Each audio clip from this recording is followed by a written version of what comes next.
आज मैं मिल के घर जा रही हूँ।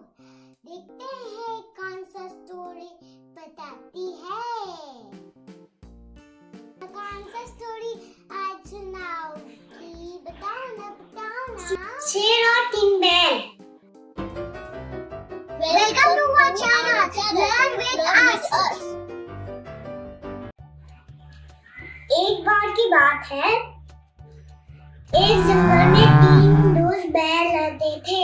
इसी जंगल में एक शेर भी रहता था।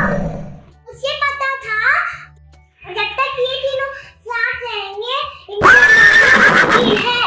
इसलिए शेर ने तीनों को अलग करने का उपाय सोचा। इसलिए शेर ने अब तीनों के बारे में अफवाह फैला दिया।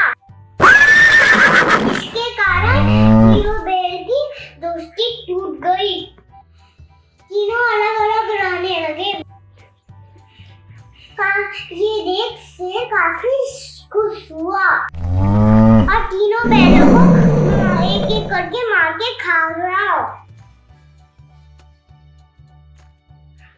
एकता में बल है कि सबको एक साथ में मिलके रहना चाहिए।